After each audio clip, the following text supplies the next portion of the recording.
Good morning, everyone. Morning. We'll start our meeting, as always, with our public comment, 2 minutes per speaker. Anybody wishing to address the Winona County Board about anything, please step to the podium and state your name and address for the record, please. My name is Margaret Walsh. I live at 1775 West Broadway.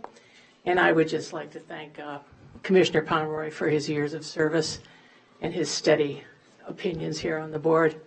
And I'd also like to acknowledge that I had a little difficulty. The Board of Adjustments, I made a comment about gender balance on the committees. I thought we should really take a good look at that. And I can see that we're going to have a little majority of women on the board, and I think that's a great thing, too. So, thank you. Thank you. Thank you, Margaret. Is there anyone else wishing to address the county board at this time? Seeing no one step forward, we'll move on. Item number 3, approval of the county board minutes from December 11th. Move to approve as written. Second. We have a motion made by Commissioner Pomeroy, second by Commissioner Jacob to approve the meeting minutes. Any discussion? All those in favor say aye. Aye. Opposed, nay. Approved. Consent comments and approval of the agenda. Mr. Fritz, anything? No. Okay. Commissioner Kavesi? I had some questions about 5.12, so. Okay, 5.12, we'll make 6.0. Okay, and I would like to, I have an announcement to make at the end, so. Okay, I'll have a comment at the end. okay. Commissioner Olson? I'd like to pull 5.9 for further discussion, and I have a request at the end. Okay, so 5.9 will make 6.01. All right, Commissioner Jacob? I'd like to pull 5.13 and 5.14. Okay, And I'll have a comment.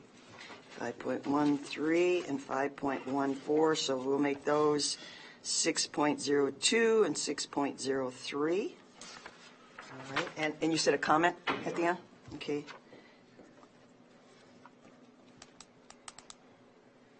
And Attorney Sonneman. I have nothing. Okay, and let's see. I think everything that that I had got pulled, and so nothing left to pull. Well, let's see. We could get a few more things. Okay. I'll reserve the right to comment at the end. So with that amended, I would entertain a motion for the amended agenda. So moved. Second. We have a motion by Commissioner Pomeroy, second by Commissioner Jacob to approve the amended agenda. Any other questions, discussion? All those in favor say aye. Aye. Opposed, nay. Okay. Approve the amended agenda. Mr. Fritz, would you read the remaining consent items, please? I will. Department recommendations, 5.1, approve $5,000 donation for new veterans home in Preston. 5.2, approve resolution accepting State of Minnesota Office of Justice Programs 2019 SMART Grant for Sexual Assault Interagency Council. 5.3, approve LG 220 gambling application for exempt permit, Minnesota Pinto Horse Association, Inc. 5.4, approve LG 240B application to conduct excluded bingo Immaculate Conception Catholic Church. 5.5, approve monthly resolution. 5.6, approve certificate of performance and authorize final payment for SAP 085 030 015. 5.7, accept certificate of performance and authorize final payment SAP 085 030 014. 5.9, approve professional service agreement with Santec for CASA 41 and CASA 20 projects. 5.9 has been pulled. 5.10, approve para-resolution for Sheriff's Deputy. 5.11, approve 2019 funding for aquatic invasive species management by Soil and Water Conservation District, and accept 2019 aquatic invasive species prevention plan. 5.12 has been pulled. 5.13 has been pulled. 5.14 has been pulled. 5.15 is approved 2019 fee schedule. 5.16 is confirmed payment of disbursements, and that concludes the consent agenda. Okay. Ask for a motion to approve the consent business as read. So moved. Second. Motion made by Commissioner Jacob, second by Commissioner Pomeroy to approve the consent business as read. Any discussion? Just one comment on 5.1. We are making a donation to the Veterans Home that is being established in Preston, and that will be a good thing for Southeast Minnesota. If nobody's ever had, if you ever drive through Preston, take an extra moment to pull off and visit the Veterans Memorial area. It is just a beautiful landscape, and they've done a beautiful job of blending it into the hills. And you don't realize how much is there until you have to pull off the road. But it is a beautiful area that we've provided for the Veterans Burial Cemetery. So I appreciate us giving them a donation because we will have veterans that use that facility. So all those in favor say aye. Aye. Opposed, nay. Okay, consent business approved.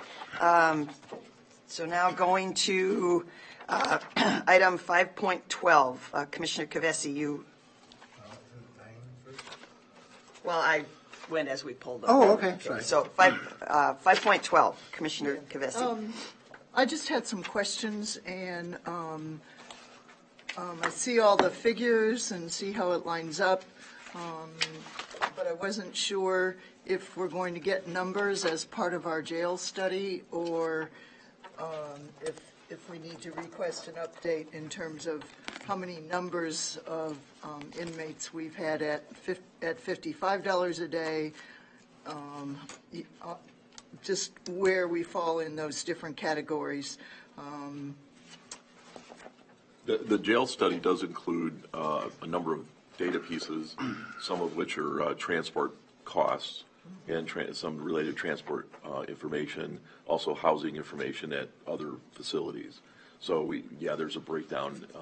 I'm not sure the report writers sitting here, but I'm not sure if we're at what kind of specific data we're adding, but I know we've had it at the meeting and we've talked about it, and actually in the minutes or the notes for the meeting, we've had some data as well. Yeah, I think that's correct. And Justin Green and I are doing the report writing, but he's gathering that data from the Sheriff's Department, as well as some of the estimates that we can calculate based on estimated transport if under the various options that are going to be presented. So. Yeah, and I'm going to let the sheriff speak for himself if needed the information, but this agreement basically is kind of an improvement on the status quo. Right now, we send out 15 to 20 inmates to Houston County on a regular basis. When the jail study comes out, the discussion of how to use the available jail space around us is part of that discussion. So this really just kind of continues what they're doing right now. It's not meant to be part of the final whatever the board decides to do with things. Okay. And I see that medical and dental care is paid by Winona. Is that under state reimbursement? No, we're responsible for all health care for the inmates. And does that include mental health or any therapy? I don't know exactly. I know they have a social worker and a psychiatrist that's part of the ACH contract, so it would cover that kind of cost. But to the extent of the actual service, I'm not sure how far they go. Okay. Because I also noticed in the budget that we've increased the number of transport officers, obviously, to make this all work. And, if I want to put money into any of our services through the jail, I'd much rather put it through deputies or direct services, although obviously transportation is a direct service. But to me, transportation is because of the situation rather than dealing with the situation. So I look forward to the jail study and to real discussion on these numbers and figures. So thank you. I appreciate all the hard work that's gone into it so far. Commissioner Jacob. I had a couple of questions on item 5.12. I'm wondering if we're going through this whole jail process, and I've had commissioners from Wabasha County reach out to me and express to me that they want our inmates. So I'm wondering how this contract gets moved forward, even on, put on consent business without, I don't see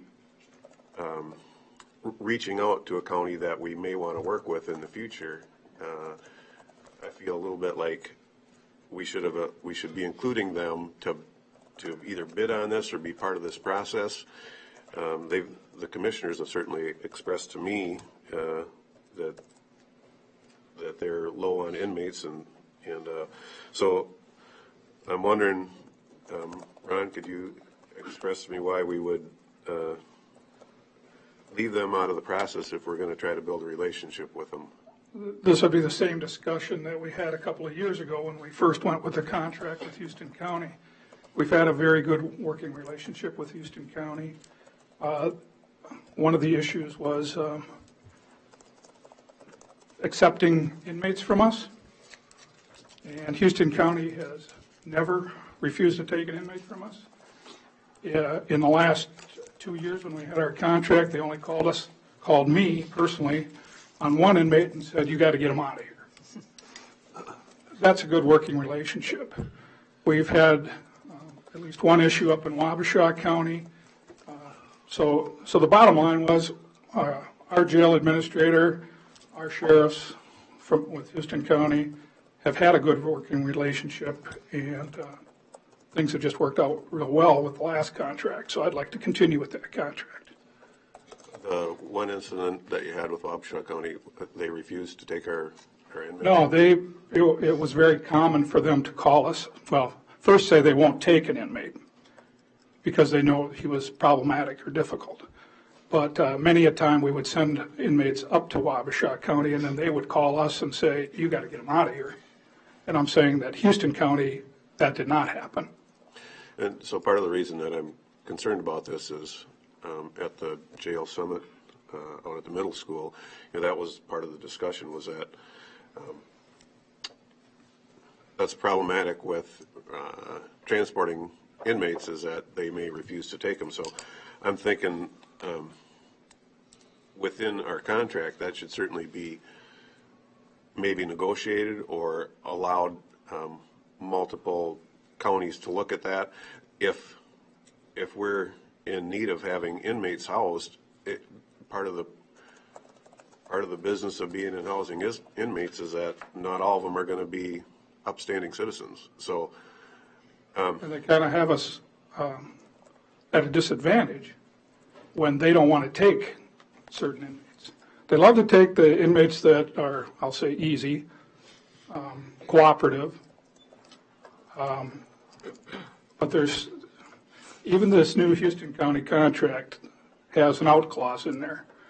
And I'm reluctantly willing to accept it because you can't find anywhere that would do what Houston County did with the last contract, is take unconditionally whoever we send. So I'm going to assume that your interaction is with the sheriff and the sheriff's departments in Houston and Wabasha? I've been talking to both sheriffs, and So I've included the jail administrator and the chief. from my standpoint, I've been contacted by the commissioners from other counties. So I don't think it's fair to assume that the commissioners and the sheriff's departments are all on the same page. I feel it would be good to have Wabasha County at the table before we sign a contract like this. Let them, let the commissioners, maybe between multiple counties, maybe you have to have all three counties at a meeting, and maybe the sheriff has to take direction from their county board. Maybe their county board says, yeah, we need the inmates, and we're willing to sign a clause that says, if we're in the business of taking inmates, we're going to take any of them. I mean, what do we do with an inmate if they're problematic and we have a jail? If we had a jail and that well, first off, let's back up. We can't hold maximum security prisoners. Right now, we're limited. What do they do with a prisoner or an inmate if they have a problematic inmate of their own? They deal with them themselves. Yeah, so I'm just saying But they take on the liability and the responsibility and the headaches that come with it. Yeah. And what they're telling me is, even the number of inmates. I said, how many inmates would you take if we didn't have a jail, period? And what I heard was, we have 15, we could handle 20, maybe 25. unofficially, that's what the sheriffs are saying because of the inmates, the issues that you have with inmates. Why take on more headaches? Well, I asked that same question to the commissioners, and I said, But the commissioners aren't running the jail. The commissioners aren't dealing with the people and the staff. The sheriff is, the jail administrator is, and the staff is. And I'm saying the sheriffs are saying it's a large responsibility, it's a large liability, and there's a lot of headaches involved with taking all these inmates. the taxpayers' involvement is through the commissioners. So the taxpayers pay for the jail, and we have to have a place to hold them. Unfortunately, the sheriffs might not be on the same page or might not agree, but I sure feel like we're insulting Wabasha County by not letting them be involved in this process, and we're certainly going to want to. I think we want to build a relationship with them, and I think we should have them at the table for this. And I would just add that we have a relationship. I have a very good relationship with Sheriff Barge. We work together all the time. We've discussed this issue many a time. We just went to the sheriff's winter conference. Well, it's clear to me that Sheriff Barch and his commissioners are not on the same page, and the commissioners I've talked to have, they've told me and I asked them if they expressed that it costs more to house the inmates than what we pay, and I said, well, why would you want our inmates if it costs you $83 per inmate and we only give you $55? And they said, well, because then we lose less money. Our facility is, they need to get to a certain number you got to be staffed for like 25 at a minimum. And if Wabasha County told me that sometimes they're as low as 3 people. And so if they can get up to 25, it's cost effective for them. And to go beyond 25, that's not unthinkable for them either, but they're going to have to add staff. So, And Houston County is in the same position. I feel like we're, without everyone at the table, we're not having the most productive discussions that we can. Commissioner Olson? Ron, do you know if we have, 15 per day? We're paying for 15 a day. Do we use that number? Our average is around 18 or 19, something like that. It's a little down from that. It was updated. That's why we went with 15 originally, because our numbers were the average was 18, so I thought we'd be safe at 15, guaranteed. I would guess that we're averaging 14. Actually, housing down in Houston County, 14, because our numbers are down. But if we have anybody that we can send down there, we try to have 15 down there. Okay. Anything else? I do agree with Commissioner Jacob, and I have been approached also by some of the Winona County boards, and you're right, you're in charge of running it, but we're in charge of paying for it, so it has to be a partnership. I am encouraged to see and I think that was added this year, the transport, $40 per hour, Houston officers for transporting and escorting Winona detainees to off-site non-HCDC locations. So I would hope we would maximize and minimize our expenses if $40 includes their time and labor and vehicle and everything, especially back and forth. Now, I understand there's more transports than just the Houston. And that's not just to take them from our jail down to theirs and back. That is if they have to take them to the doctor, or they have to take them to the dentist, or something like that. That's not how I read it. Transport is transport. Now, if that's the case, so they won't bring them here for 40, if they have a court thing, then I think you need to redo the contract then, because that's my goal, is to have them at some point minimize. You talk about risk, exposure, and liability. Hauling people back and forth is very highly.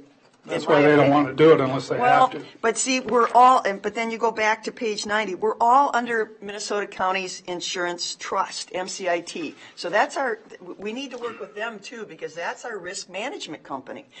This is happening not just in Houston and Winona, it's happening all across the great state of Minnesota. People are hauling people here and there and transporting. There's got to be a more efficient way to use our resources than us driving empty to Houston, picking them up, coming back, driving it, back, and then driving empty. That's a lot of man hours and a lot of miles that are just inefficient. I do that with my mother for doctor appointments. I know, I drive that way, and it's a day process. And again, you talk about minimizing risk and everything. So I guess maybe this contract, well, technically, I think it ends, the old contract ends on the 31st, correct? Yes. And so you're asking for this one for January 1. And then another thing I'll point out too is that you talk about them and Wabasha not wanting to take people. It does say on the top of page 85, right to transfer. It's imminent danger of bodily harm. So I guess that's a matter of interpretation. If I say I don't like you, is that bodily harm, or do I have to throw a punch at you to say it's bodily harm? I'm not sure in prisoner language or what bodily harm is, but they have to have a pretty good reason not to take them the way I read it. But they're And yeah, in talking to the sheriff, it's not that they won't take them, it's that they might have to get them out of the jail, just like the issue we had with the one inmate. That's the inmate that actually Judge Thompson ordered us not to send back down to Houston County after he got into it with staff, and they fought, and then he got injured. But we do have 72 hours to do that. And that's what I wanted in there, to give us some time to find a jail that will take them. That one inmate that we're talking about, we ended up taking him out of, well, we didn't take him back down there after his injury, mostly because Judge Thompson ordered us not to. We tried to send him to Wabasha, and they wouldn't take him. We ended up taking him all the way up to Candioi County, and when we got there, he was difficult with staff there, and they told us to get him out and take him back. So we drove all the way up there, and then they refused to take him. Okay, there's where we need MCIT and the Sheriff's Association. I mean, we need to have a discussion. I mean, we can't, every county's faced with another it. sheriff or another jail to take an there is a inmate. criminal justice system. Isn't this all under state statute and state rules? I believe the state statute says the sheriff is responsible for inmates and the housing of, and to provide jail space for them.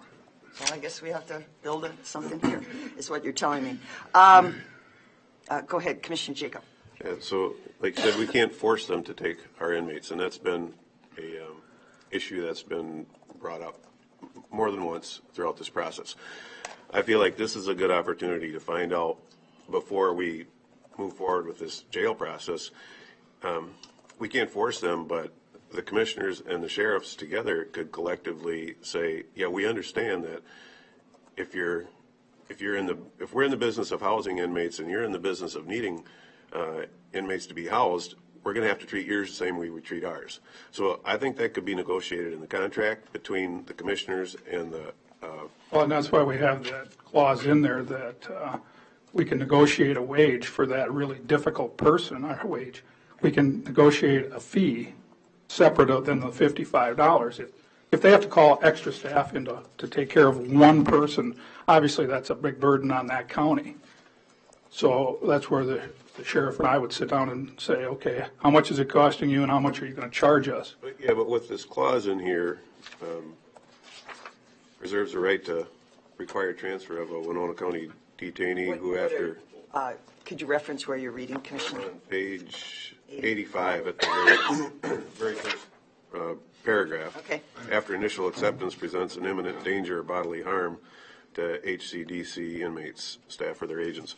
I think this is the opportunity to find out how willing Wabasha or Houston are to solve our issues here. And if they say, no, absolutely not, then we know what we have to deal with. And transferring inmates out is really not a very good option. But on the other hand, if the commissioners and the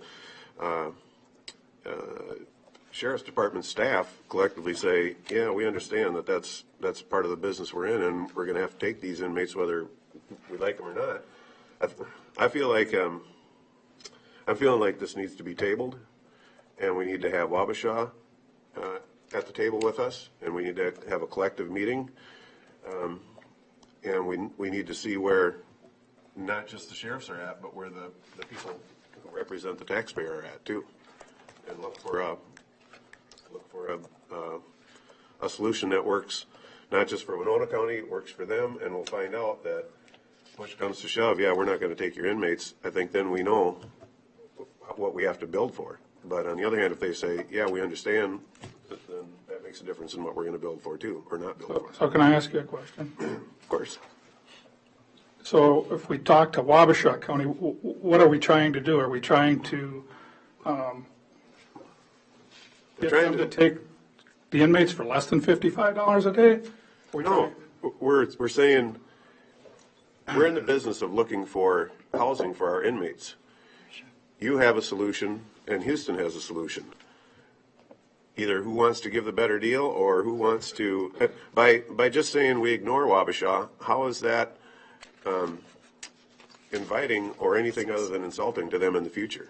They've expressed, the commissioners have expressed to me point blank, and I've already, I'm reiterating what I've already said. We're short on inmates, and we need inmates. So I feel like we're doing a disservice to our citizenry. We're doing a disservice to the citizenry of the community of 3 communities by just saying, we're giving all our business over here, and we're not going to look at this other option. And I'm looking at the fact that we have a good working relationship. Things have gone well in Houston County. We've had some issues with Wabasha County, and I think those need to be considered too. I'm not saying we won't end up with a contract with Houston. I just feel like my position plays a part in this too. It's not just where to send them, but why are we sending them to a facility? Can I ask how it would affect this if we tabled this? Where would we be at with? I mean, it's really coming down to last minute. You got a contract for the first of the year, and we're looking at it on the 27th. That's really cutting it to the last minute for us. Isn't there a thing, I'd ask Attorney Sonneman on contracts, can't you extend them for a shorter period of time under review? There's a term for that. The only thing I would add to all this is that I did talk to the sheriff this morning, and Houston County did approve the contract, their board. Thanks, Dave. Okay. There's always an opportunity, I think, if you sit down with a party and negotiate an extension. So I think that's, Before this contract, everything was just Yeah. a gentleman's agreement. You'd call them up and ask Wabasha if you can take somebody. I don't think that would be a problem with us at all. Okay, all right. Commissioner, is it, My question's been answered. okay, Commissioner Cavesi. I just think this whole contract relies on the working relationship between the sheriffs, and that's like more than one. That's Houston, Wabasha, Goodhue.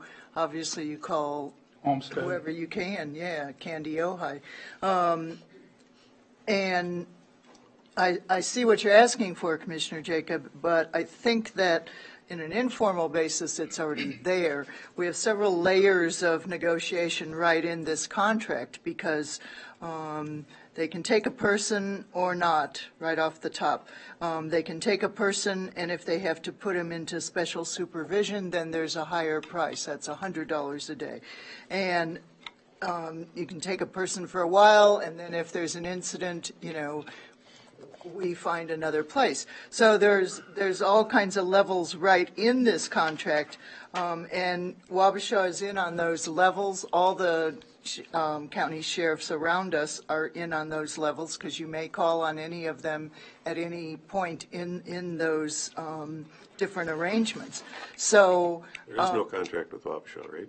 but there's still a relationship. That's the point. But they're not bound by this contract.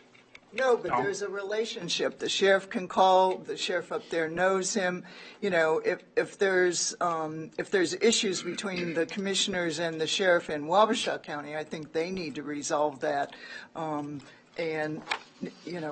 I think this is based on a working relationship between our sheriff and any sheriff that is involved in this process, and that's wide open. As he said, he took somebody to Candy, Ojai County. So, I don't really see the need to I know there's no debate on a motion to table, but I just think this is the working relationship. It outlines it. It exists in an informal way with the other surrounding counties, and that the sheriff ultimately has responsibility by statute, so that's why we have it on our agenda. I am going to make that an official motion, in form of a motion, that we table this until Wabasha County is able to weigh in on really vying for our business, thereby developing a relationship with them in the future. We have a motion. Do we have a second? I'll second it because I've been asked the same thing. I've been approached by commissioners in the other county. And I think the one area that's unclear, and I know we're not supposed to click, is the problematic prisoner. What do we do with them? It doesn't seem like we have a plan for that. And that's what I think one of the big things we need to have is, where do we take these problematic prisoners? We can't be driving around the whole state of Minnesota and say, well, you take them, and then they say, no, we won't. There has to be a system designed. I mean, everybody's got to face this, and so there's got to be a better way than just, calling and figuring out where we're going to take them today. There should be a methodology, placement, or somebody's got to take them. Well, in the case of the one inmate that Houston County had issues with and assaulted staff and had to be taken out of there, if we had a jail that could house maximum security prisoners, we would have had them in our jail in the first place, and we would have dealt with them to the best of our ability. But we didn't have that. We couldn't hold them. Does Houston can hold maximum security? Wabasha can? Sure. Okay, all right. I feel, Commissioner Jacob, I'm sorry, we have a motion, and yeah.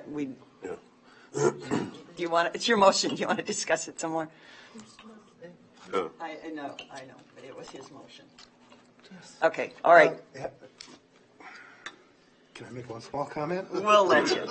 Okay, I think, we don't know what the outcome is going to be of the jail study, and therefore we don't know how many prisoners we're going to have to, inmates, that we're going to have to be sending to other facilities, so I think it might be a good time to sit down with all the parties concerned to see what kind of a plan you can hash out. When you talk about the economy of scale at Houston, that number of prisoners brings them up to a level where they can operate most efficiently, as opposed to having,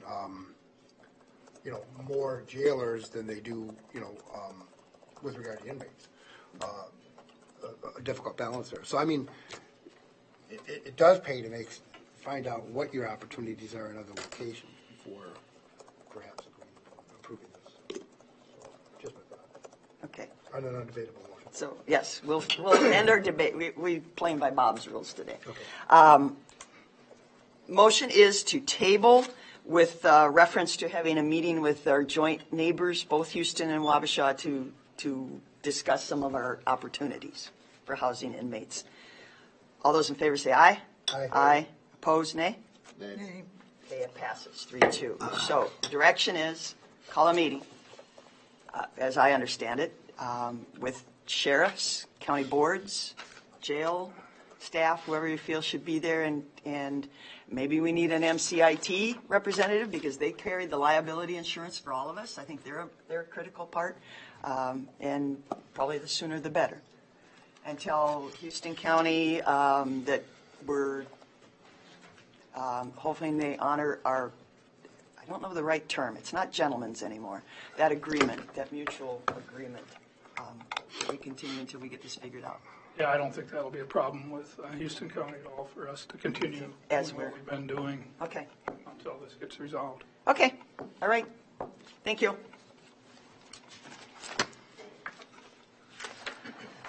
Next item actually is 5.9, which is the approved resolution for 2019 Sheriff's Uniform Allowance. And Commissioner Olson. Yeah, I pulled that. Commissioner Jacob and I were on the original negotiating committee, I believe, with, when Ron was elected. And we had set it up, the uniform was a reimbursement. And then it somehow slipped back to this, and we caught that at the last second, but it didn't go through because it wasn't something that we felt worth debate. But I would like to just bring it back to a uniform reimbursement rather than allowance. I think it serves the taxpayers better. Seems fair and transparent. So I'll do that. I'll do that in a motion. Okay. And do I? Yes, just a second. Do we have a second? Yes, second. Okay, so we have a motion and a second to change it from an allowance to a reimbursement policy. Sheriff Gannon. This too has been, as somebody said, hashed over several times. When I got elected sheriff, my position was then, and still is, that everybody on my staff gets a uniform allowance. And you want to treat me different, not as well as you do my staff. I supervise a lot of people that all get the uniform allowance and don't have to come up with receipts after they purchase. So I just want to be treated equal to the staff that I supervise and not different. Thank you. Okay, with that comment, I would advocate that we go to a reimbursement for all uniforms. I find it difficult. Yeah, union. We can address And what that. I said before to that issue, Yes. Chair Ward, is that when the unions change back to that, I'm glad to do it. Just treat me like you do the staff. They get it, I should get it. If they negotiate that out with the county, then I'm more than happy to do the same as they're doing. But we don't treat you like staff in other regards. We gave you a significant pay raise. That wasn't the same as staff. So do we want to go full board, or do we want to pick and choose? Okay, I would argue that issue too, that you gave my staff that I supervised, you gave my staff the wages to get them up to the average of the comparable counties, and now you're doing that with the electeds too, me included. I guess proportionally, it's significantly different, and that's where I'm at. Theory-wise, it's the same. Thank you. But we do have a motion to change the sheriff's from an allowance to a reimbursement. Any other discussion? All those in favor say aye. Aye. Aye. Opposed, nay? Nay. Okay, passes 4-1. All right. Now, let's see, 5.13, adopt 2019 levy resolution. Commissioner Jacob. Well, I just couldn't let it go through on consent business because obviously both the levy and the budget are closely linked, and I brought forward many different items that we could address if the will of the county board was there to look at some of these reserve balances that our outside agencies are carrying. I brought forward a rather extensive list. And first of all, I certainly appreciate the work that's been done by staff on this levy and this budget. I think it's probably where it needs, but I've made it clear that I'm willing to look farther and search more for additional cuts. So I just can't support either the levy or the budget as presented. So Okay, my reason for pulling them. all right. Any other discussion? I'll go through on consent. I agree with you, Commissioner Jacob. I had to kind of, when you're reading this late at night, I kind of had to chuckle at least. Under funding, it says no funding required. I've got that pointed out too. No funding required. Hey, we can pass a big budget, spend lots of money, but no funding's required, people. No, I understand the format and everything, but it did catch my attention. At least I got a laugh out of it. I've got that written down right here. My twisted sense of humor. I agree. It's more than what my constituency can afford or desire, in a lot of ways desires. I have advocated since I became commissioner for some major change, but I don't know if it'll ever happen. I know it's been advocated for at a federal level. I don't know if the state has ever really taken it seriously. Is a zero-based budgeting approach. Start with $0 and then build your budget. I know it would be difficult, and I'm suggesting maybe we take one or two very small budgets and try it, because government in general, I feel, is a lot of what we do is on autopilot. We build these things in because that's the way we've done it. That's what we need and everything. But are we really asking the questions? Do we really need it? Is that the right amount of spending? Is that the right amount of funding for these projects and such? I know it wouldn't be easy. It would be difficult. But what we do is not supposed to be easy. We are supposed to challenge ourselves. And I've been reading the newspapers and the local, because it's county, city, township, any other special assessments. There's some uncontrollable items going on in our community, and major budget increases that an editorial pointed out the increase in Social Security amounts, which we have more and more people. Hey, we're getting old. There's a lot of people on Social Security that are just not keeping up with the desires and wishes of local government. There's a lot of taxation through the county, the city, the school board, townships, everybody. So again, I cannot support them. I still will advocate somehow to get to a zero-based budgeting process. And let's start small. Let's take a real small budget and try it and see if we can't make some changes. So I need a motion to either adopt or deny the levy resolution. Item 5.13. I move to adopt. A second. All right. We have a motion to adopt the 2019 levy resolution made by Commissioner Pomeroy, seconded by Commissioner Kavesi. Any further discussion? All those in favor say aye. Aye. Opposed, nay? Nay. Okay. Passes 3-2. And related to it is 5.14, the budget. I'd move to adopt the resolution. Second. Adopt the budget, excuse me. Okay. We have a motion made by Commissioner Pomeroy, seconded by Commissioner Olson to adopt the 2019 budget. Any further discussion? All those in favor say aye. Aye. Opposed, nay? Nay. Nay. 3-2. All right. And that's all the items that we pulled from the consent business. Moving on now to general business. 6.1, discuss, approve hiring 2 full-time licensed deputies for courthouse security. Sheriff Gannerud. The reason I asked to come back before the board on this issue once again this year is because we got a letter from Premier Security canceling our contract with them. When I got the notification, I contacted County Administrator Fritz. We had a discussion. He suggested because things have changed, I bring it back for the board, I guess for discussion. Okay, thank you. Commissioner Olson. Ron, have you reached out to, is Premier the only player in the private business? There is, that I know of, Twin Cities Federal, or Twin Cities something, out of the cities. I did not reach out to them because they're so far away. And then I also still have the same issue that my position has been and continues to be that we need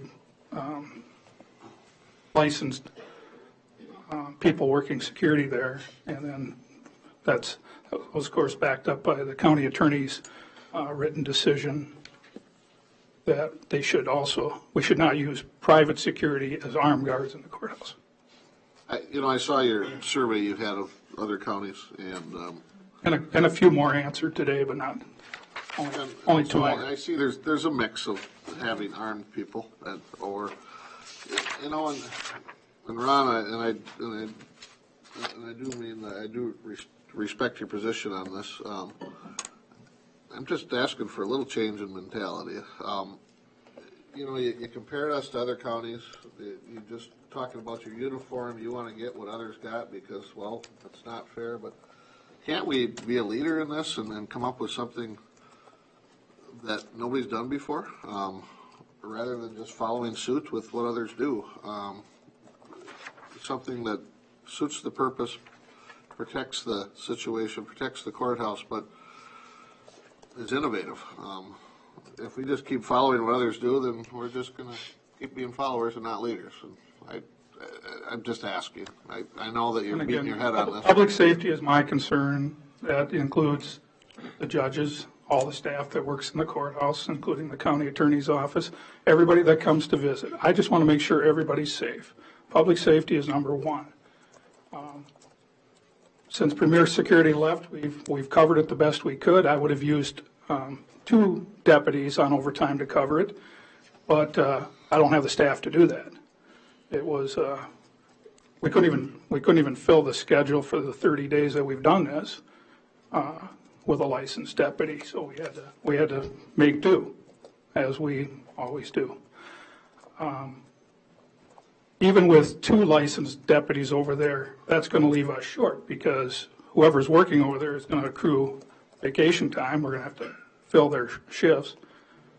People get sick, we're going to have to fill their shifts. But again, we're working to keep everybody safe in the courthouse and around the courthouse, and we need to provide adequate security. Mr. Jacob.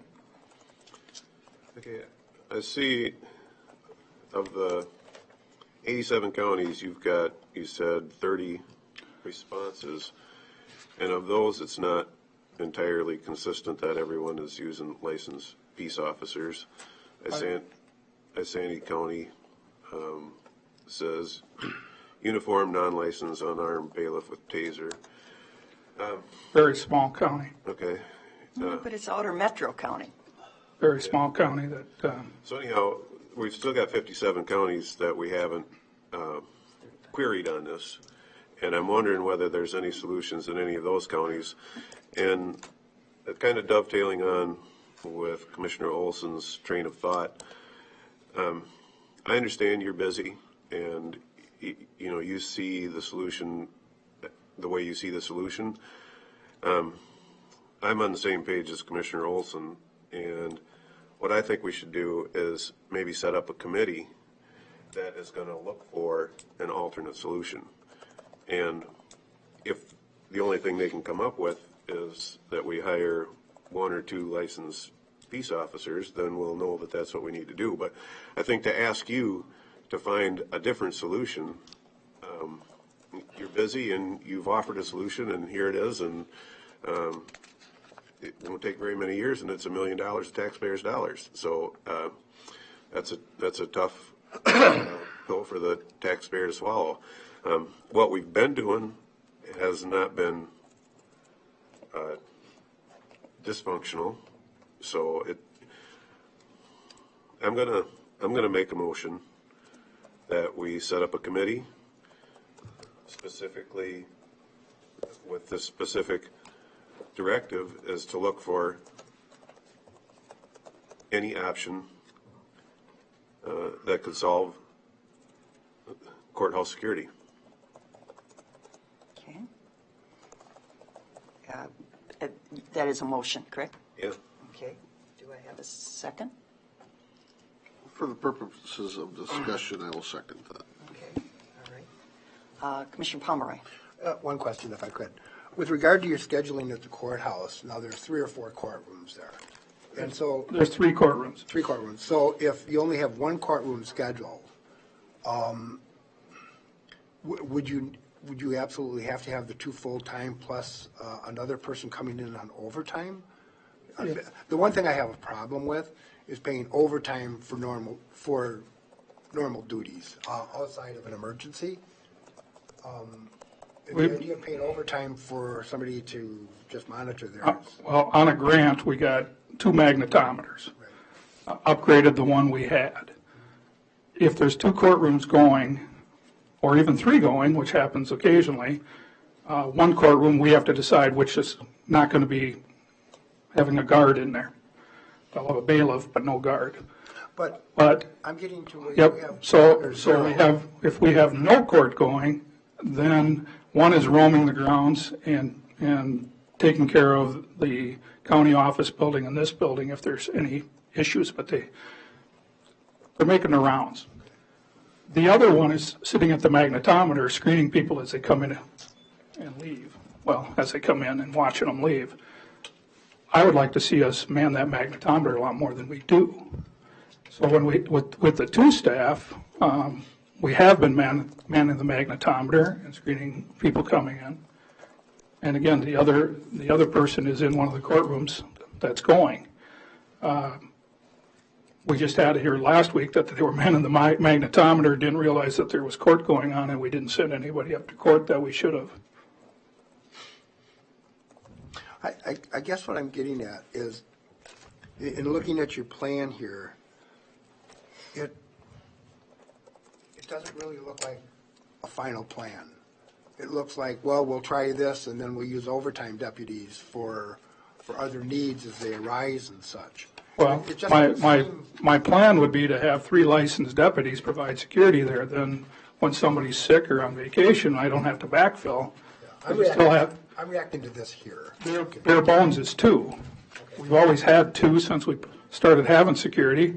Okay. I don't think we can do it efficiently with less than 2.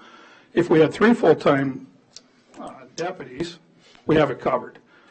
If we only have 2, we're going to have to backfill and cover those positions because there's almost always at least one courtroom going. And we have, most of the time, nobody at the front door screening people coming in. Thank you. Commissioner Jacob. So, does the state statute apply to the magnetometer, that needs to be a licensed peace officer, or can that be someone like Premier Security?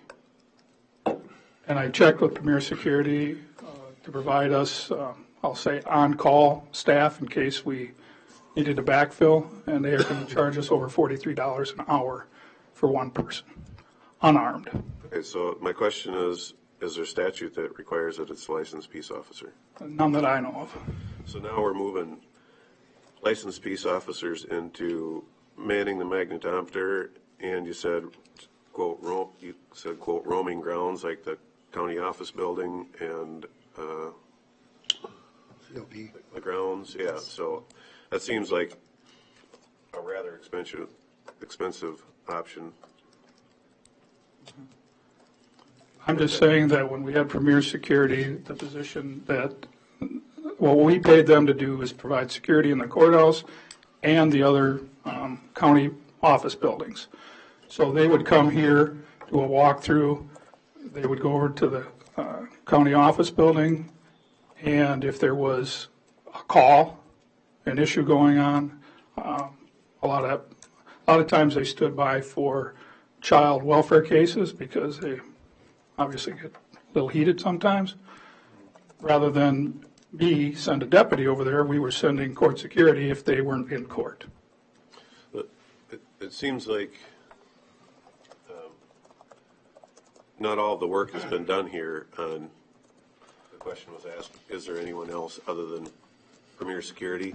I'm going to guess that if you were in Rochester, there's probably multiple companies competing for security duties in the city of Rochester. They probably would be happy to work in Winona County. So I feel like that piece has not been addressed, and that's something that a committee could look into, and any other potential solutions. Mr. Pomeroy. I think my major concern here is, one, I'd love to provide you everything that you need to have 3 licensed officers there. I don't sense that there's 3 votes to do that. In fact, that's my sense. Knowing that, and looking at your plan going forward, there's no doubt in my mind that you're going to have to come back to this board a number of times in the future because the overtime cost is going to get too high. There's going to be the idea of replacing the overtime hours with a permanent, regular employee, that type of thing. these things come to mind, I'm sure, with you as well, don't they? Sure. Oh, absolutely. So I guess my concern is this doesn't seem as though it's the final solution for courthouse security at all, to me. It seems like it's an attempt, but again, when you're talking about having to backfill with overtime, 1 or 2 officers on overtime, the next logical step is going to be, look, we've spent this much on overtime during this past year. We can reduce that by hiring another licensed officer. And I'd love to give you that, but I don't think there's 3 votes to give you that right now. But, okay. I had a couple questions. When you say licensed police deputy, are they gun-carrying deputies? Armed, yes. Okay. So in the training, I watch a lot of 9 o'clock TV, and there's all kinds of cop shows on that. Maybe it's a distorted view, but that's my view. Okay. So when you receive your training in gun, is it shoot to kill, shoot to wound, shoot to, what's the training when you're taught gun? Incapacitate the other person with a gun so they do not kill me or you. Okay. So that's just one phase of security. I think one of the issues that comes up here is that what are we really looking at in courthouse security? If we have a magnetometer, are we worried about weapons? Are we worried about physical attack? Are we worried about the judges? Are we worried about the citizens? Are we worried about the plaintiff and the defendant? I mean, there's a lot of aspects to security that just having a gun-carrying individual in this capacity that doesn't, in my opinion, doesn't resolve. Because I'm sorry, guns are known not to make people safe. There's more problems with guns, if depending on what you read, than there is with people carrying guns. And it would be nice if the people would leave their guns at home, but they Right, don't. right. Well, And now people have a lot of permits to carry. I'm issuing 800 a year. And that's part of this whole gun mentality and the idea of gun safer. Are you safer with one or without one? You talk about security. I was at the courthouse last week, and I was called by one of the people at court admin that I should get out to the magnetometer because a gentleman was giving my staff a hard time. So I went down, and there was 3 of us there, and he was not happy that he had to go through the magnetometer. So it took us quite a while to get him done with his business and out. So if you have a permit to carry, you're legal. It's like, can you go through the magnetometer, tell them I have a gun, and are you allowed in with your gun? They will not be allowed in. Okay, they will not be allowed, even with a permit to They will not carry. be allowed in. There is a judge's order that only licensed peace officers in good standing can carry a gun in the courthouse, and then with permission under that judge's order, I believe the county attorney can carry a gun. How about the judges? Doesn't say anything about the judges. So they can carry? I would say no. Oh, okay. Well, that seems like a kind of a glitch in the law and the rules and safety. But I think there's a lot of things in here that, to me, just hiring more staff do not really approach safety. And then we talk about partnerships throughout a lot of our work. Where are the courts on this? Where are they coming in the partnership? Because we provide the building, but the courts, where's the money? Where's the money to provide safety for their employees? I mean, Would you like to ask one of the well, the judges judges now? are not. The judges are not county employees. They're not? Correct? No, they're state of Minnesota. Right. So where's the state of Minnesota and the court system?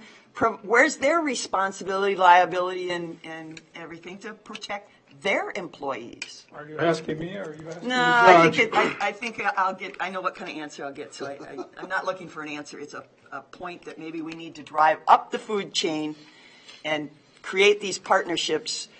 Because again, every county in the state of Minnesota has a courthouse. Every county's dealing with this. People have raised lots of tax levies to protect, the courthouses.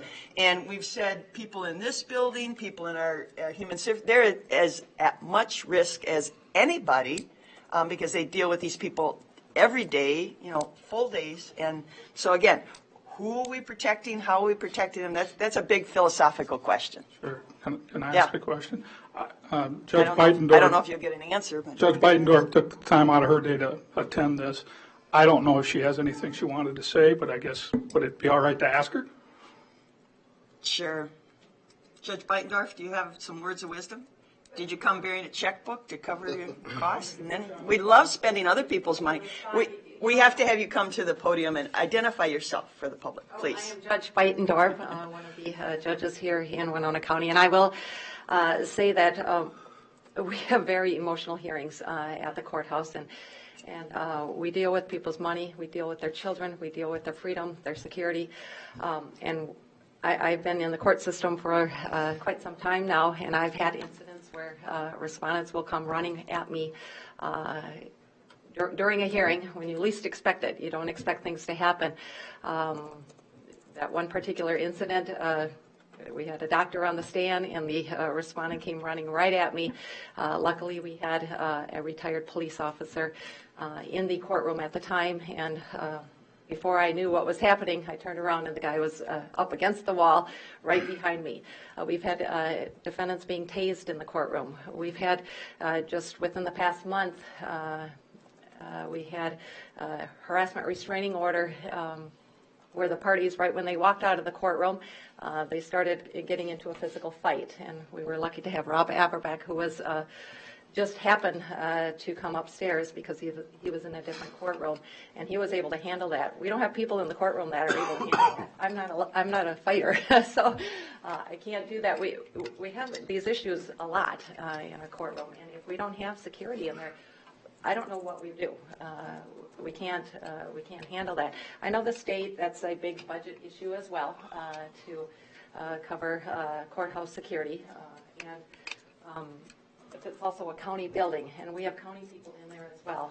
We have your county employees working in there. We have social workers in there. When we're talking about taking children away from people, we need to protect them as well. We need to protect the entire staff there. And again, we have it's kind of regular every day for us. Max, come on in. But every participant that comes into my courtroom, this is the biggest thing that's happened oftentimes, in their year, in their week. This is really important for them, and we are dealing with their very serious issues. So it's a state issue, but it's also a county issue. It's a county building. I don't know, and I believe most of the counties, at least in our district, they do have the sheriff's department, which is in charge of security there, and they have officers in the courtroom, and we're the only county, you can correct me if I'm wrong, that had a different agency coming in for our courthouse security. Security coming in. So with your colleagues and your networking, I know there was a small grant system a couple years ago, as you referenced. Is there any more grants coming down the line? They're working on that, but right now there's nothing that I'm aware of right now. So. Okay. All right. Okay. All right. Thank you.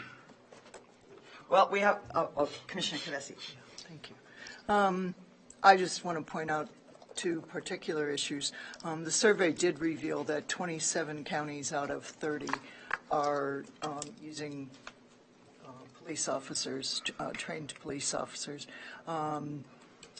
What we've been doing has been pointed out as illegal, so I don't think we can consider that combination of private security and police officers.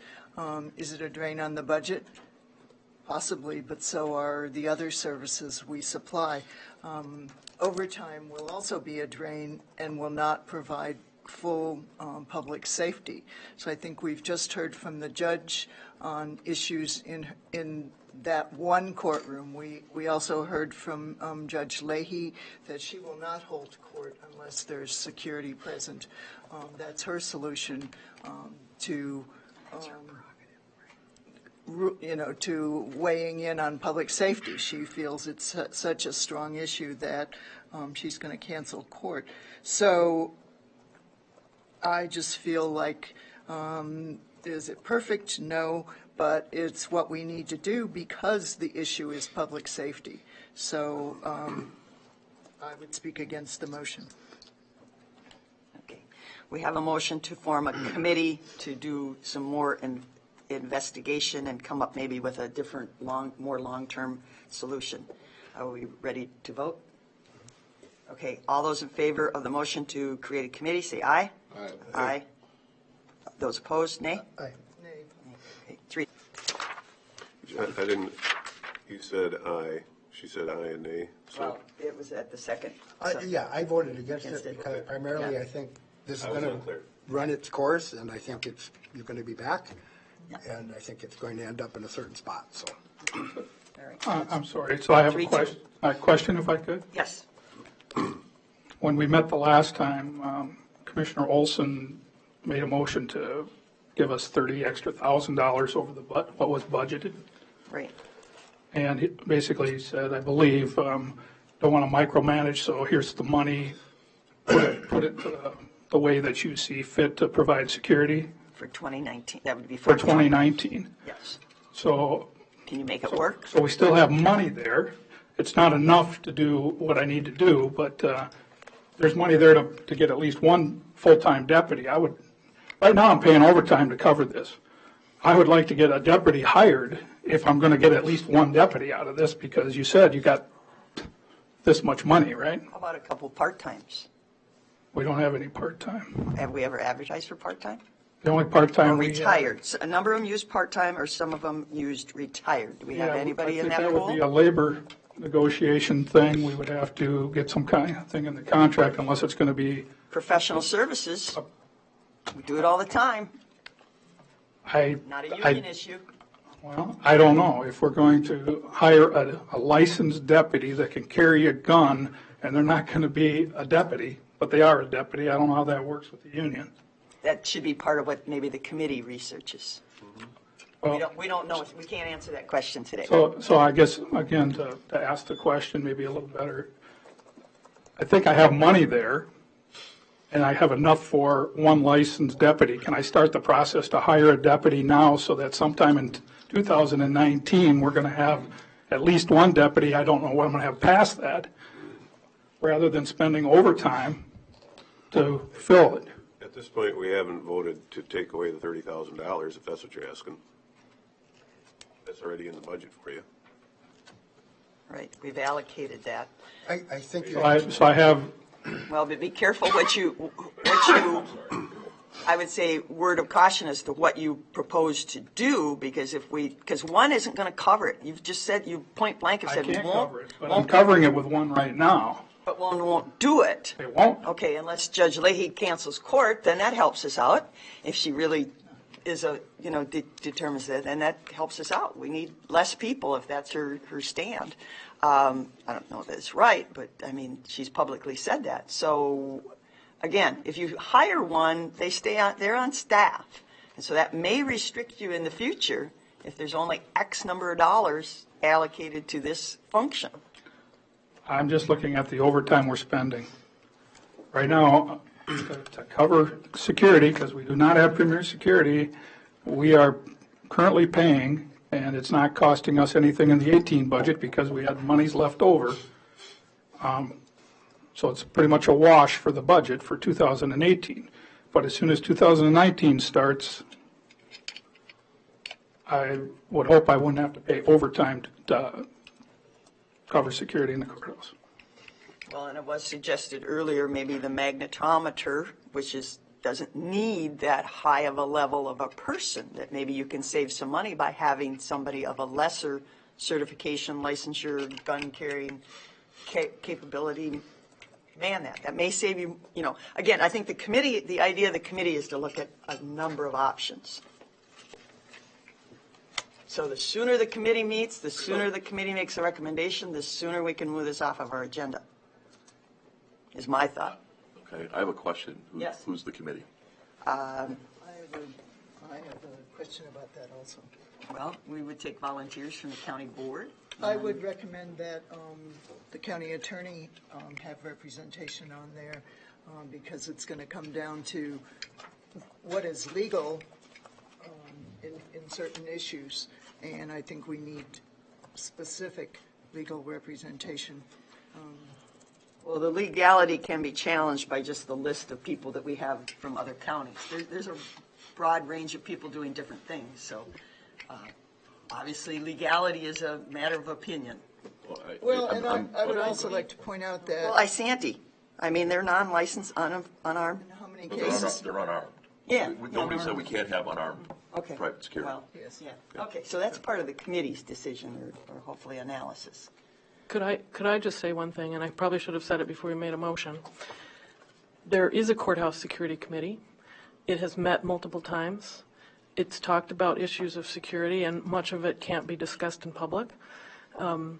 And so I'm not sure what a committee of the county could do, because there is representation on that courthouse committee from the county. I'm sorry, who is, I get a nod, because I don't think there's any county commissioner. There's not any county commissioner on I'm it. going to ask, Ms. Holte is trying to get my attention. Ms. Holte. I would ask that some representation of personnel would be part of that equation. Included? Okay, 'cause it might be. We look at the different aspects in a different way. We look at different laws that are applicable, different collective bargaining issues. Yep. I mean, there are different pieces to the equation that have not been discussed in any kind of committee. Okay. So Attorney Sonman, do you know, who makes up that committee currently? Well, from the county, it's Lacey Conkle, the sheriff, myself, a judge, I think maintenance, IT is there, all the representatives of the county departments, Court admin, I believe. court admin. Okay. Thank you, DOC. One, I guess, maybe in a biased opinion, one element that's missing is a county commissioner.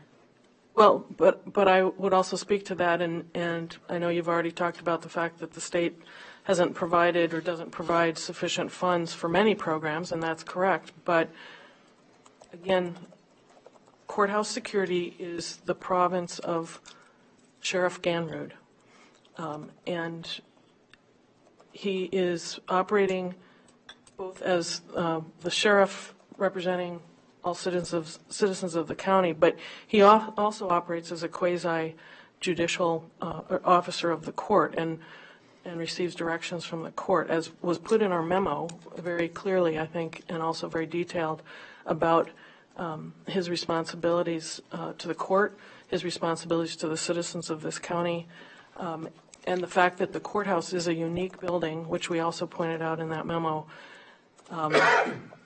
We also pointed out that, yes, private security can patrol the other county buildings, but the courthouse is unique and has statutory requirements for protecting its safety, the safety of those people that are working in it, the courts, the offices that, such as my office, DOC, and anybody who enters that courthouse. So I guess, when you talk about excessive government, maybe having another courthouse security committee is a little bit of an excess, because these things are discussed in that courthouse security committee. Okay, well, maybe we can build on that committee. I had Commissioner Kavesi and then Commissioner Jacob. okay, Commissioner Kavesi. I just have a comment. In my mind, the sheriff did what we asked of him. We gave him $30,000, which was not enough. We told him to go away and think about it and see how he could best use it, and he did, and he came back with this option.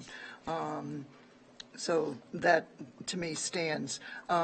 If we come to the point of canceling court or delaying people's hearings, we've already talked about the people's frustrations, which is more than a frustration. It deals with their personal issues of family and security and their own personal direction.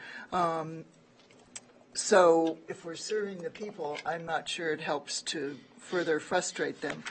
The other issue is that the meter is running one way or the other. If we cancel court, then we may be holding people longer, which involves, we've already talked about the issues of the money to pay other jails, the transport costs, et cetera, et cetera. So it seems like a simple solution to fund this, but never mind. That's my comment right now, so thank you.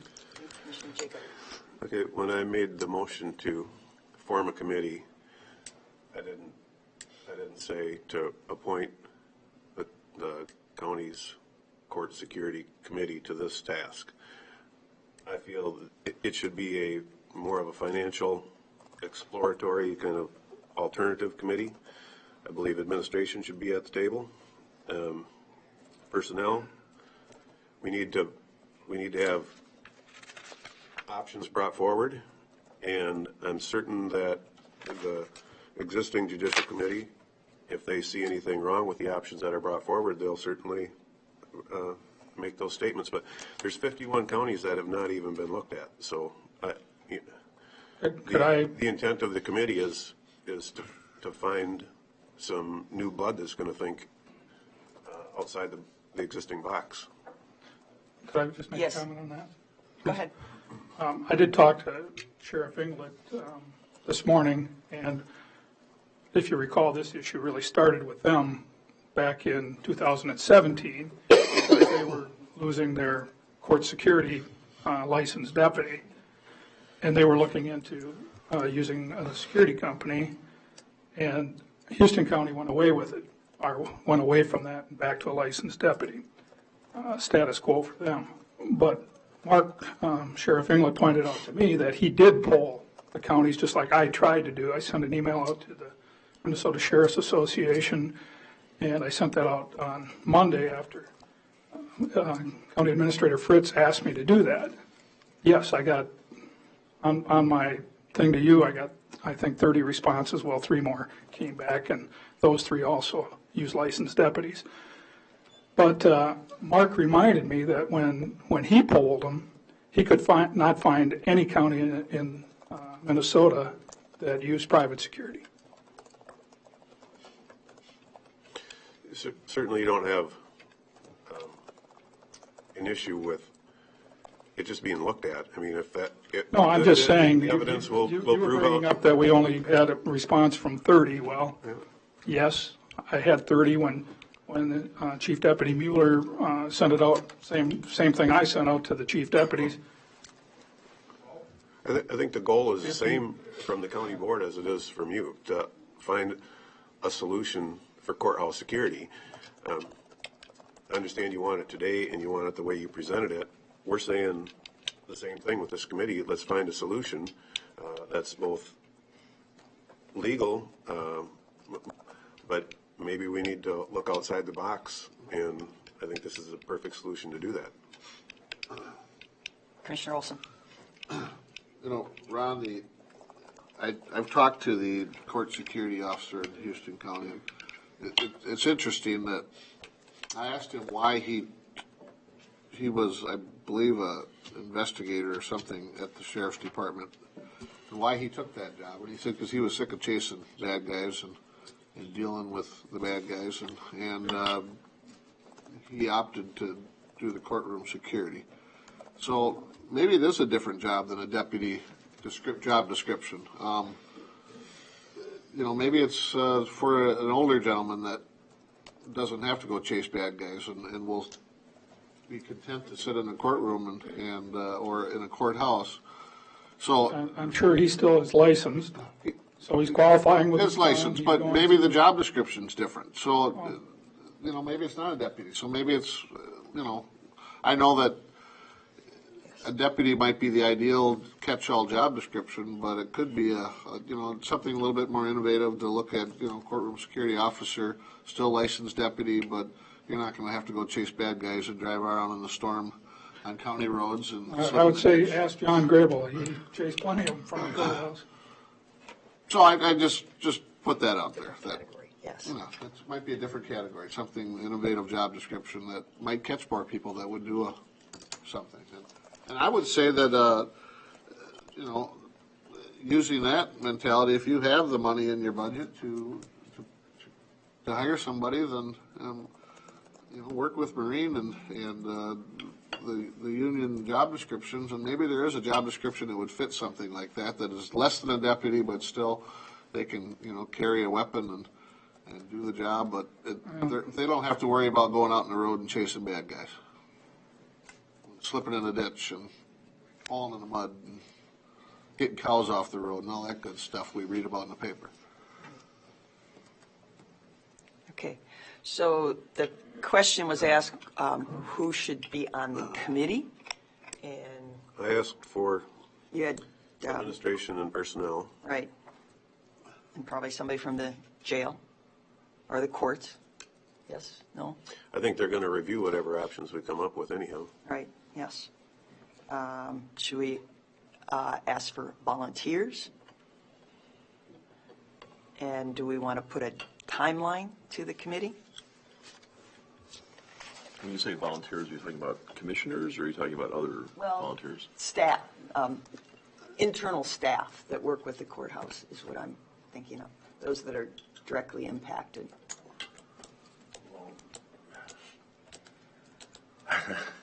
Again, you look at the safety committee for the courts, or the courthouse safety committee, it's got a broad range of representation for all those people that work in the courthouse.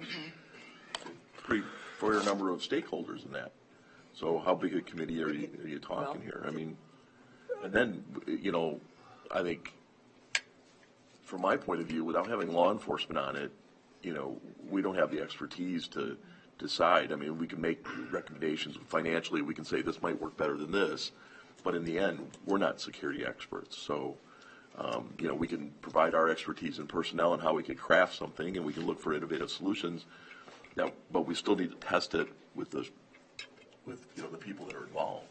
Well, it was listed, somebody from personnel is on there. If it was Yeah, but I'm Lacey. talking about when you bring those things together, if you find something that another county might be doing, and you say, how would this work? We don't want to go through this whole process of trying to create options, and then the committee gives them to the sheriff, and he says, well, that won't work because they're here, and this. It just isn't feasible, or you can't get deputies don't do that, or whatever it is. I think we have to have some representation from the sheriff's office and somebody from probably the county attorney's office. I think makes So, sense.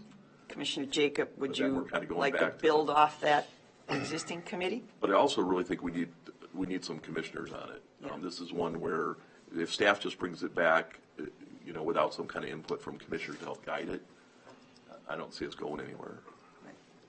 So would you entertain using that existing committee if it does have all those components, personnel, administration, jail, courts, and a commissioner?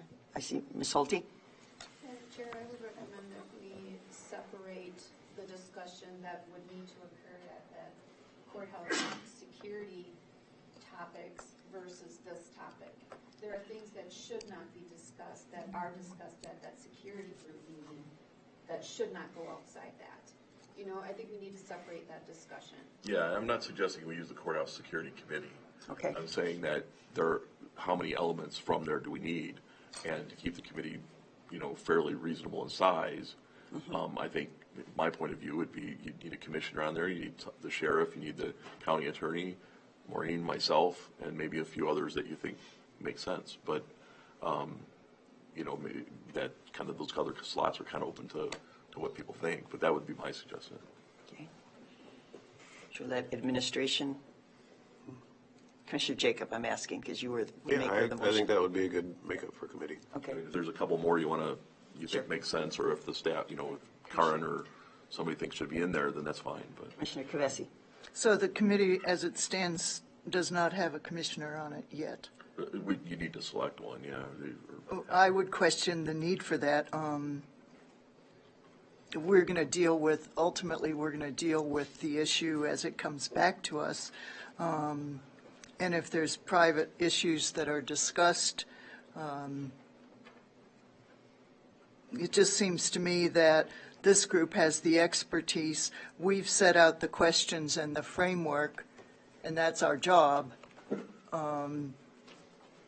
And I think we need to stand back and let the committee do their work, and then we review the discussion and the results, just as we did for this. Would Commissioner Jacob, would you volunteer to be on that committee? Sure. I disagree, Commissioner Kavesi. I think there's too much goes on in county government where, yes, we're handed something and we're supposed to accept it, and by the time we get it and ask the questions, it's very late in the process. And I think all our committees, a commissioner should be sitting on them to have some, because again, other the buck balance stops is here. micromanaging, and I feel that. Well, one commissioner That's isn't going to our outweigh framework. judges, county attorneys, sheriffs, and I everything think else. if you're gonna, because you've created a committee, you're gonna have to have a motion to actually decide what the committee members are at this point, because there's disagreement on the board. Okay. Do we want I to would direct, ask that we wait for Commissioner Pomeroy to return. or we just direct administration to come up with a list and we vote on it next meeting? Well, we could do that too. What, That's fine as well. But Okay. at some point, you need to Yes. make it approved. Right, okay.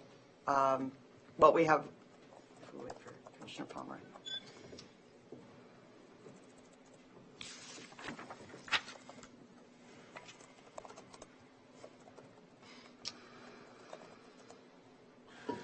So as we're waiting for Commissioner Pomeroy, I'm going to request a 5-minute recess because we've got. Okay, yeah, we got another, oh, okay. We'll take a 5-minute recess. Don't go away far. Don't go away. There he is. Now we're taking 5. No. We got everything. Yeah. Oh, the meeting's not over?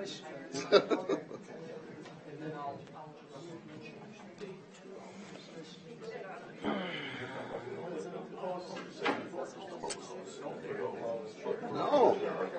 Or you? You got all that nice new equipment, don't you?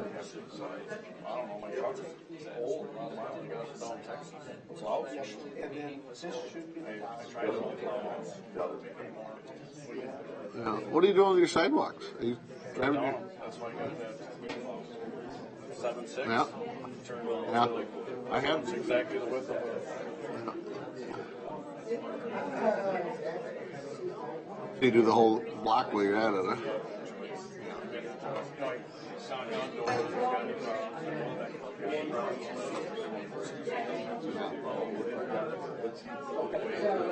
Yeah, I told when we were out there, I'm down to just a few now. My son at college, he didn't have time.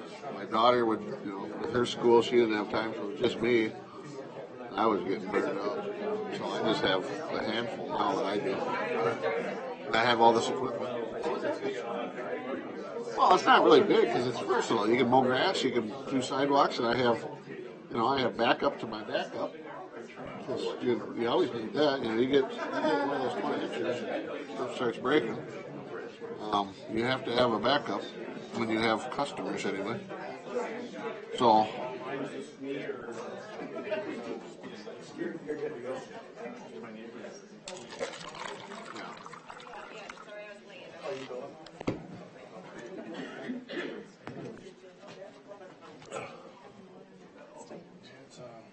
This one, you mean?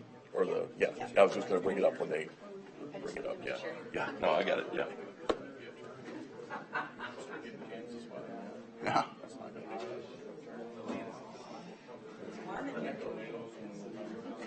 I got to talk to you about zero-based budgeting because I think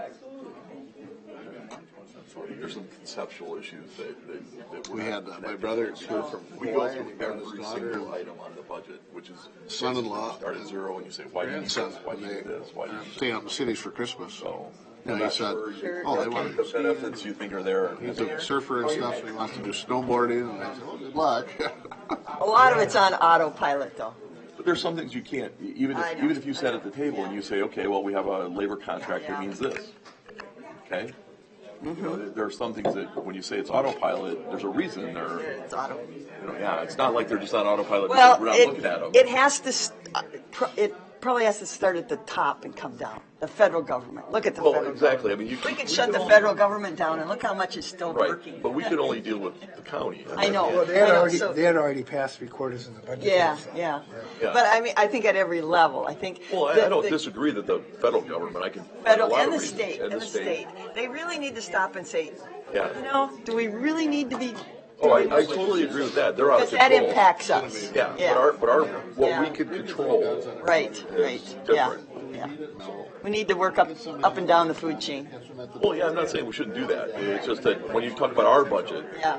it's a very specific thing. He's got him at the Megatowner, he's got him roaming the ground, he's got him, Get a lot less expensive people doing yeah. something. Licensed law enforcement. Heck, get another dog. Hey, Marcia, Courthouse. on the last item on the committees, I went through with personnel and looked at which committees still exist and which ones don't. So I can I'll make a comment on. There's a couple there that don't. Yeah, to change it. Yeah. And then we've got the revised one. Okay. To sign, so. Strange. Okay. Yeah, Okay. Yeah, I'll fix that in a Yeah, minute here. yeah, there was some things in there that weren't. Yeah, some of them don't exist and some have been consolidated. And, Well, some of them had the wrong Any name. road rules. yeah, it was, I mean. What name is that? Yeah, it used to be, yeah, right, it used to be this, now it's that, so. 50 miles. Yeah, there's a couple changes. I don't know what they're waiting for. Driving a different car now, so they won't know who I am. All right. I think we're all back here. So, before Commissioner Pomeroy left the room, we had a recommendation. Did we vote on the? No. Okay, we need to vote on the creation of the committee. But do we want to amend it that staff come up with a proposed membership, and then we vote on the membership at our next county board meeting? I'm wondering about a representative from a private security company. They would be inclined to be the ones to dig for what statutes and regulations would apply to their company. We know that that option is not legal, so why would we include that option? Because maybe they are operating in different levels at different counties, and they could enlighten us with that. I mean, I'm trying to have a committee that looks for all options, not just for one option.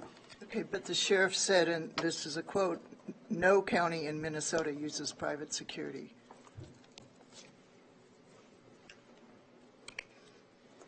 Probably because it's not legal.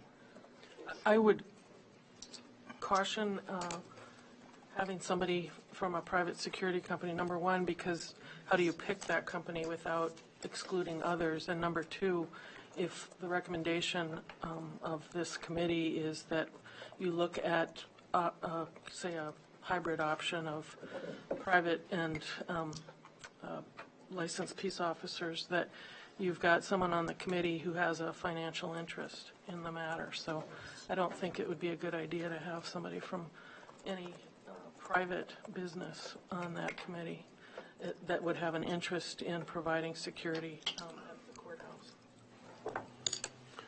I think in Commissioner Jacob. many of our committees, people have interest in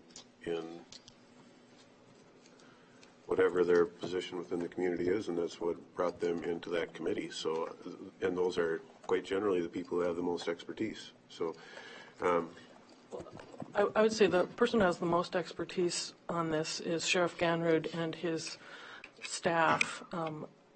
Again, private security or any private company that would have a financial interest, a financial goal. And yes, there are private people on other committees, but sometimes when a vote is taken, that those people should, due to a conflict of interest, recuse themselves. Now, I am assuming this is a committee that's making a recommendation. Yes. But I would still caution the board of appointing someone who would have any private financial interest in the outcome, the ultimate outcome of whether or not the board approves another sheriff deputy or looks at options for private security. Yeah, that's the direct definition of conflict of interest.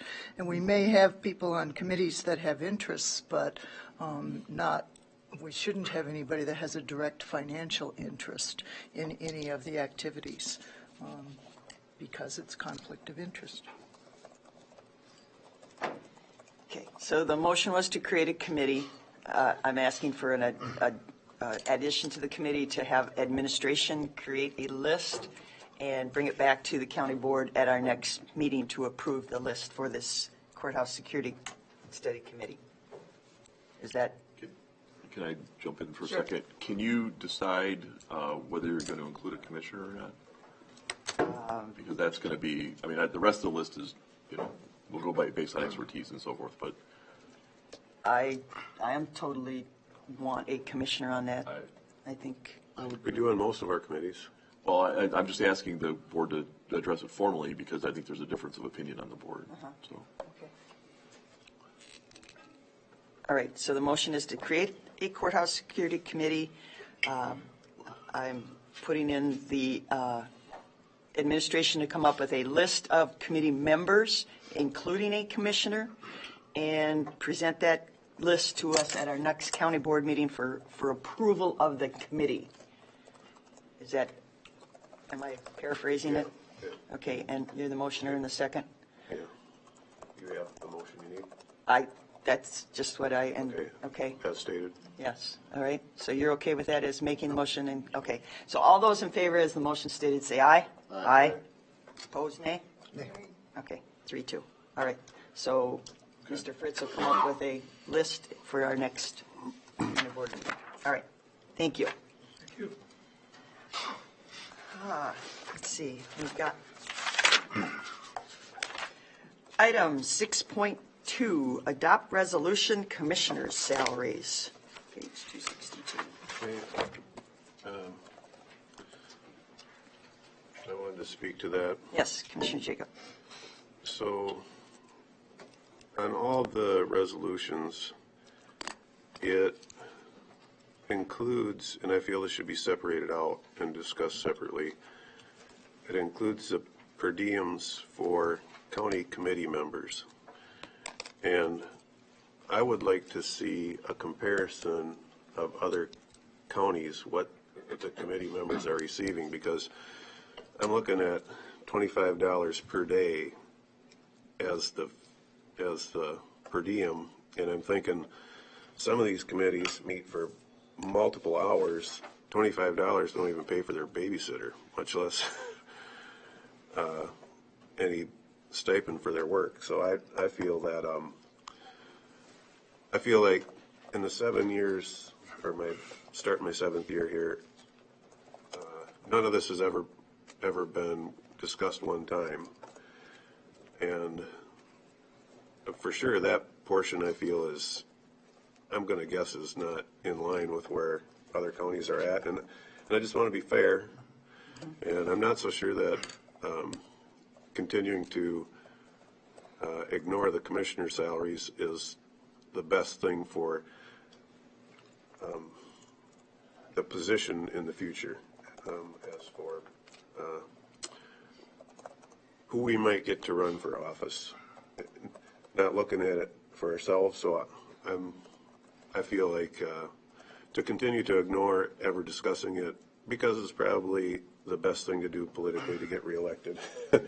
I'm not so sure that it's the right thing to do for the job into the future. So those are my thoughts before anyone makes a motion. Okay, history on the committees, I think maybe 16 years ago we upped them, but I think it's definitely needs to be reviewed, our citizen committees. So would we entertain to withdraw that paragraph from this resolution? And then the veteran service volunteer drivers, is that also, is that a determined?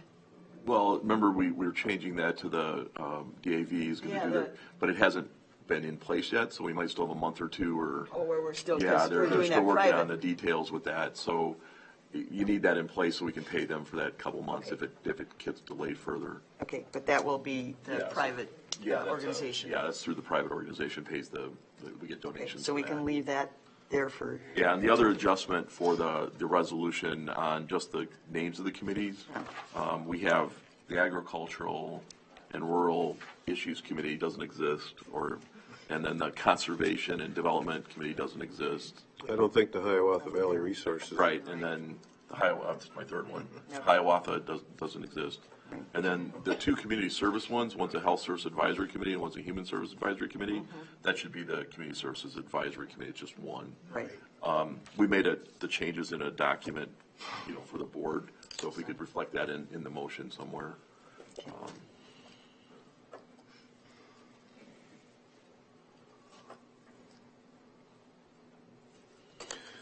So I would make a motion to separate,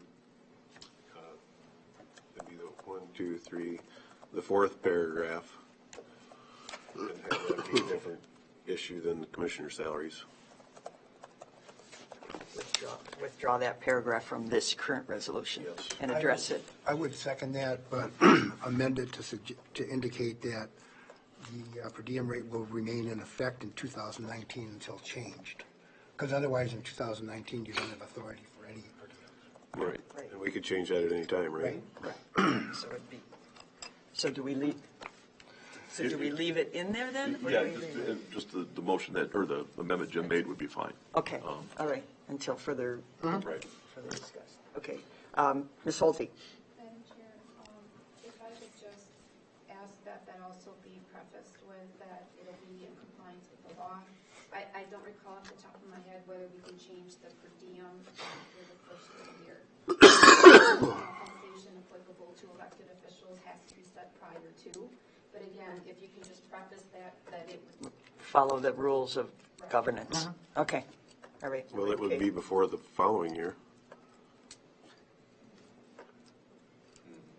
Well, Yeah. if it Going to always be before some year. If Yeah. the per diem is Changed. after this meeting, Okay, I'm just saying I need to make sure. sure that we're in compliance.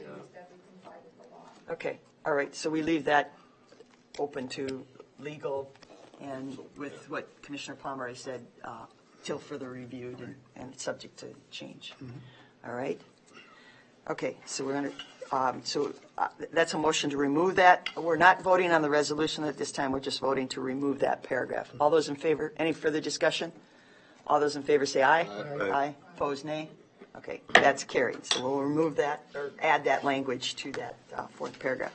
Now, the first part, the resolve, the annual salary of the Winona County Commissioners.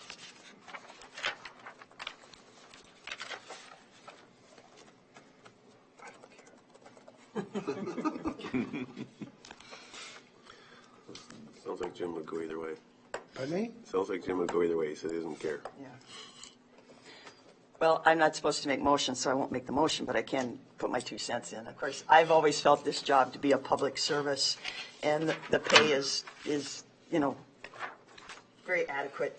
I noticed that we did do the comparables, and we're significantly lower than anybody else on that, but that doesn't bother me. I do understand Commissioner Jacobs' concern, though, is who do we get to apply for the job in the future?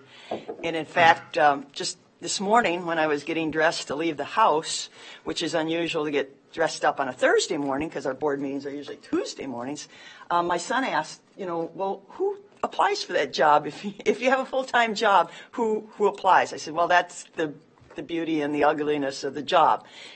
Our meetings are random throughout the day. You have to have a very flexible schedule. So, I was asked even at my own household how you adjust your schedule and everything. It's not easy. But by law, you're allowed, I think your employer has to allow you to take time off to do this public service job. So there is, you are compensated in different ways. So I would be an advocate for just leaving it the way it is, Resolution A. But Commissioner Jacob. So I agree with that. It's public service, and the job pays adequate. I'd say, to me, it pays more adequate now than when we were going through transition in administration, because quite frankly, during those times, and I think I was chair at that time, it was almost full-time. Fortunately, we had a good interim administrator, but, so the workload varies, but, I guess whenever it comes to, what we pay our employees and union negotiations, I've advocated for what's fair, and there's a reason that salaries across the board in the comparable counties have gotten to where they're at. And, in the sad event that either we've got a retiring commissioner, or if anything happened to any of us, I would want the position to be fair to get the most fair group of applicants in the future. So, I'm certainly not complaining about salary, but in the past, I wouldn't ignore someone's salary for I don't know how many years it's been since it's been addressed. It hasn't been, it's never been looked at since I've been in office. No, it's almost been taboo. The newspapers will print, are the commissioners going to vote to give themselves a raise, as though it's, self-serving. And so. Commissioner Olson.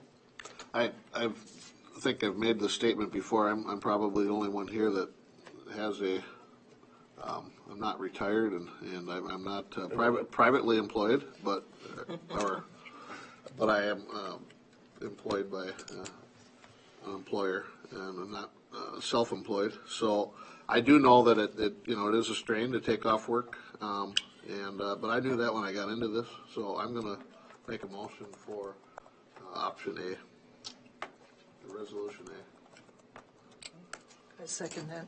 We have a motion by Commissioner Olson, seconded by Commissioner Kavesi, and Resolution A is no increase. Any further discussion? All those in favor say aye. Aye. Aye. Opposed, nay?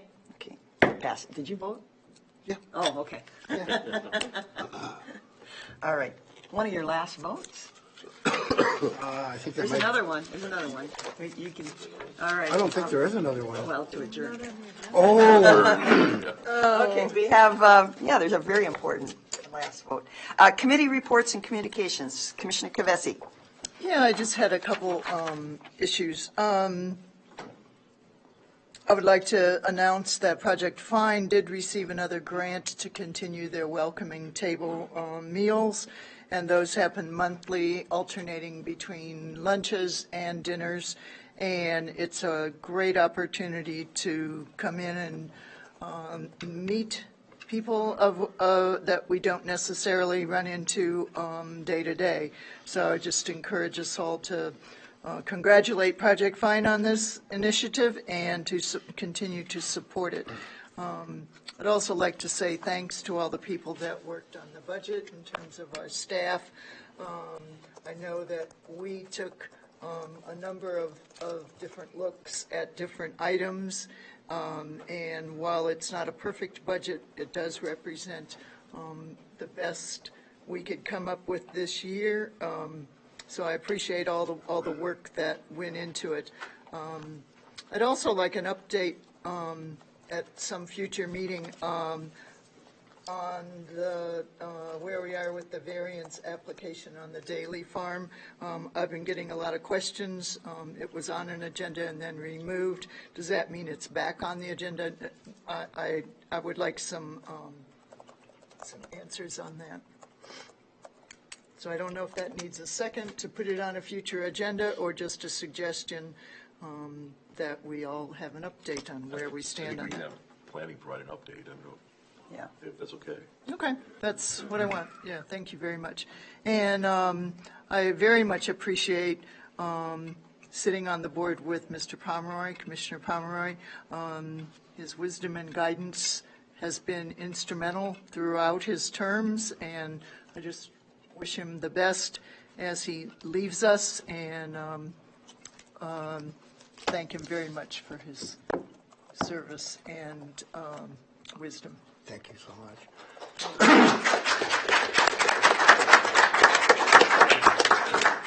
This will be my last meeting, and I would say that I want to thank the voters of the First District for allowing me to serve for 12 years. And I also want to thank the board and staff for all the kindness and the courtesies extended over the years. We've gone through the good, the bad, and the ugly, and I think we've all come out better for it. And I want to wish you, the board and staff, the best in the future, very best. Thank you. Thank you.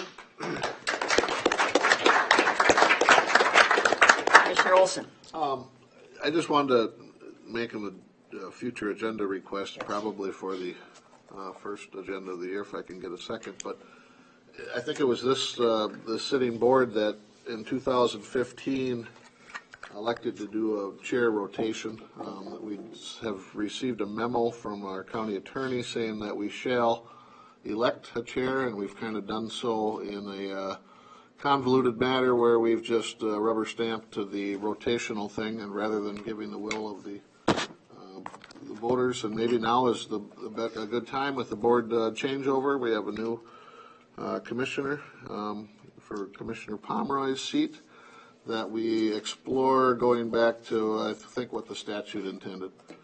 And if I can get a support for that to be on our next agenda, I would appreciate that. I would second that. I was just going to say that even through the rotation, there should still be a nomination of the person rotated in and a formal vote on it. I think that complies with statute. I think we'll discuss it at the next meeting. Maybe. Yeah, we got a second. Okay, I guess it's a future agenda. I was the one that instituted the rotation, the concept of the rotation. A lot of counties use the rotation, so I know it's got to be. I mean, if my partners in Olmsted County do a rotation, I do feel that it's totally legal.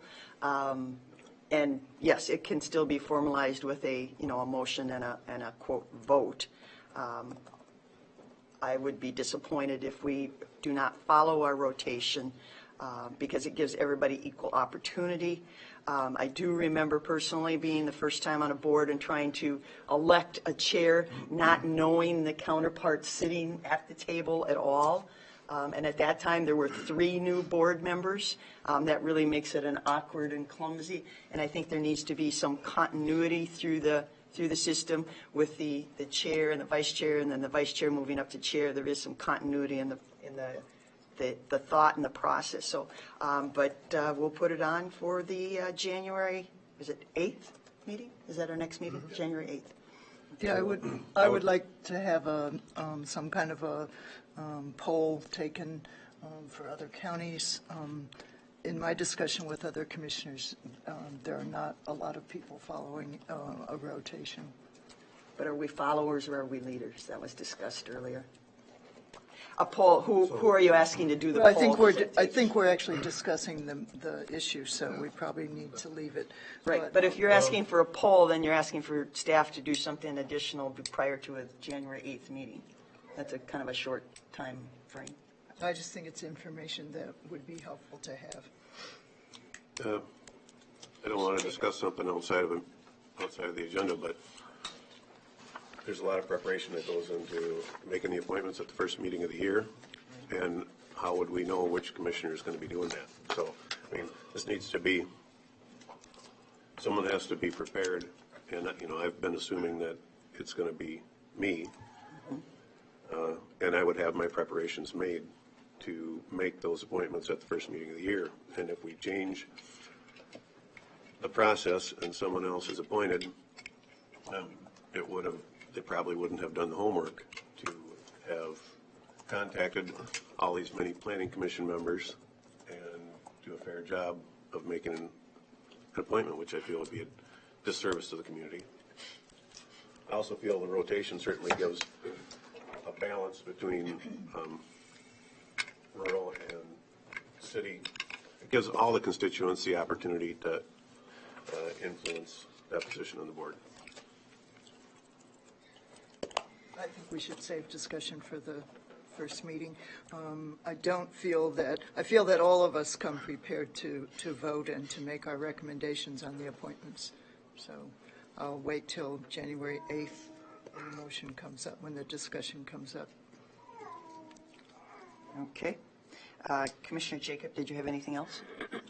Yeah, I wanted to reiterate Commissioner Kavessi's sentiments. Jim, it's been an honor serving with you. I think you bring people to a higher level, the people that sit around you. I appreciate your dedication, your good work. Congratulations and best wishes. Do you want a hug or? Yes, Man hug. it's been an honor to serve with you. All right, let's see. Attorney Solomon, you didn't have anything to weigh in? Okay, all right. With that, with the commissioner retiring, now, he didn't ask for this, so somebody didn't listen to the memo. Somebody did this. Jim's a very humble man, and you can put this on your wall or over your new throne or something. And remember, people did appreciate you. And so I'll read James, is that a G or C? What's your middle name? James G. Pomeroy, in appreciation of your dedication and service as County Commissioner on the Winona County Board, 2007 to 2018.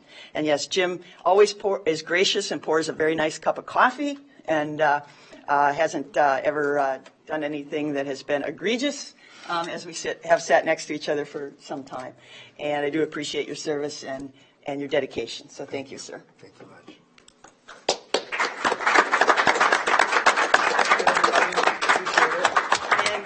We will have a swearing in of the newly electeds and re-electeds, and then I think Sandra has got treats down. Everybody come downstairs, press.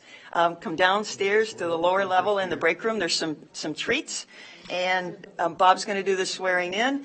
But we do have one last motion. Commissioner Pomeroy. Move that we adjourn. Second. Motion made by Commissioner Pomeroy, second by Commissioner Olson to adjourn. Any discussion? All those in favor say aye. Opposed, nay. We're adjourned. Thank you all.